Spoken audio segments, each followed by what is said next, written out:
வணக்கம் நண்பர்களே, நான் Manikandan. This is Mani travels with hope. இது மாதிரி தொடர்ந்து பல வீடியோக்கள் வரப்போது. அதுக்கு நீங்கள் செய்ய வேண்டியது எல்லாம் நம்ம சேனலை சப்ஸ்கிரைப் பண்ணி ஆதரவு கொடுக்க வேண்டியது மட்டும்தான். இன்றைக்கி இந்த வீடியோவில் நம்ம பார்க்க போகிற விஷயம் என்ன அப்படின்னா, மார்ச் முதல் வாரத்தில் அதுவும் 3ஆம் தேதி பாம்பன் பாலம் திறப்பதற்கான அதிகப்படியான வாய்ப்புகள் இருப்பதாக பல்வேறு செய்தி ஊடகங்களில் தகவல்கள் வெளியாகி இருக்கிறது. அது நமக்கு முக்கியம் இல்லை. பாம்பன் பாலம் எப்படியோ ரொம்ப கஷ்டப்பட்டு எல்லா வேலையும் முடிஞ்சு ஒத்திகை பணிகள்லாம் நடந்து இப்போ திறப்பு விழாவுக்கு தயாராகிவிட்டது. அதில் எந்த ஒரு மாற்றமும் இல்லை. ஆனால் புதிதாக அறிமுகப்படுத்தப்படக்கூடிய எந்த ரயில் ராமேஸ்வரத்திற்கு முதல்ல வர இருக்கிறது அப்படிங்கிற ஒரு கேள்வி. இப்போ திருவனந்தபுரத்தில் இருந்து மதுரை வரை இயங்கக்கூடிய அமிர்தா எக்ஸ்பிரஸ் ரயிலானது ராமேஸ்வரம் வரைக்கும் நீட்டிக்கப்படும் அப்படின்னு அறிவிப்பு அப்படிங்கிறது இருக்கிறது. இது நீட்டிப்புக்கான அறிவிப்பு. ஆனால் எந்த ஒரு ரயில் நீட்டிப்பு இல்லாமல் புதிதாக அறிமுகப்படுத்தப்பட இருக்கக்கூடிய ரயில் என்ன அப்படின்னா, மங்களூர் சென்ட்ரலிருந்து ராமேஸ்வரம் நோக்கி வரக்கூடிய ரயில்.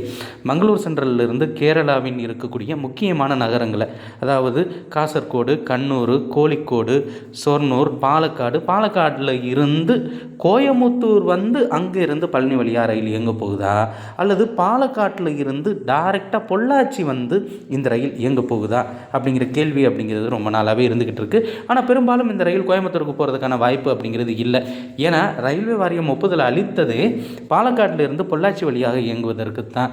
அப்படி பொள்ளாச்சி வழியாக இயங்கக்கூடிய இந்த ரயிலானது பொள்ளாச்சியிலிருந்து பழனி, திண்டுக்கல், மதுரை வழியாக ராமேஸ்வரம் நோக்கி செல்ல இருக்கிறது. புதிதாக பாலத்தை துவங்கி வைக்கக்கூடிய நிலையில் ஏதாவது ஒரு சிறப்பு ரயிலை இயக்க வேண்டும், புது ரயிலை இயக்க வேண்டும் அப்படிங்கிற பட்சத்தில் இந்த ரயிலுக்குத்தான் அதிகப்படியான வாய்ப்பு இருப்பதாக தகவல்கள் தெரிவிக்கின்றன. அப்படி இயங்கும் பட்சத்தில் அடுத்த மாதமே பழனியில் இருந்து அல்லது உடுமலைப்பேட்டையிலிருந்து அல்லது பொள்ளாச்சியிலிருந்து ராமேஸ்வரத்திற்கு புதிய ரயில் அப்படிங்கிறது கிடைக்கும். இன்னொன்று என்னென்னா, அமிர்தா எக்ஸ்பிரஸும் நீட்டிக்கப்படுறதுனால அமிர்தா எக்ஸ்பிரஸும் இந்த ரூட்டில் தான் போகுது.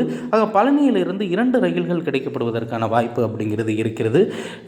முதலில் நமக்கு கிடைக்கக்கூடிய ஒரு அற்புதமான வாய்ப்பு என்ன அப்படின்னா, பழனி, உடுமலைப்பேட்டை இந்த பகுதிகளில் இருந்து மங்களூர் போகணும் அப்படின்னா ஒன்று கோயம்புத்தூர் போகணும், இல்லைன்னா பாலக்காடு போகணும். அங்கே போய் தான் மாற முடிய ஒரு நிலை அப்படிங்கிறது இருக்கிறது. ஆனால் டைரெக்டாகவே மங்களூர் போகிறதுக்கும் அதே மாதிரி டைரெக்டாகவே ராமேஸ்வரம் போகிறதுக்கும் ஒரு ரயில் இணைப்பு அப்படிங்கிறது கிடைக்க இருக்கிறது அப்படிங்கிறது ரொம்பவும் மகிழ்ச்சியான விஷயம். நிச்சயமாக இந்த தகவல்கள் அனுமானத்தின் அடிப்படையில் இருக்கக்கூடிய தகவல்கள் உண்மையான தகவல்களாக மாறுவதற்கான வாய்ப்பு அப்படிங்கிறது கூடிய விரைவில் நடைபெறும். அதே மாதிரி 3ஆம் தேதி பாம்பன் பாலம் திறக்கப்படும் அப்படின்னு ஒரு தகவல் அப்படிங்கிறது கசிந்து கொண்டிருக்கிறது. பெரும்பாலும் 90% அதற்கான வாய்ப்பு அப்படிங்கிறது இருக்கிறது. ஆனால் எதுவுமே பிரதமர் அவர்களின் அலுவலகத்தின் மூலமாக அறிவிக்கப்பட்ட பிறகு தான் அது தெரியும். ஏன்னா திடீர்னு அவர் ஏதாவது ஒரு ப்ரோக்ராமில் மாற்றிட்டார் அப்படின்னா ஒன்றும் பண்ண முடியாது. ஒரே ஒரு ஆறுதலான விஷயம், பழனியிலிருந்து ராமேஸ்வரத்திற்கு புதிதாக 2 ரயில்கள் இயக்கப்பட இருக்கிறது. ஒன்று அமிர்தா எக்ஸ்பிரஸ் திருவனந்தபுரத்திலிருந்து இயங்கக்கூடிய மதுரை வரையிலான ரயில், மற்றொன்று மங்களூரு ராமேஸ்வரம் எக்ஸ்பிரஸ். நன்றி, வணக்கம். அடுத்த வீடியோவில் பார்ப்போம்.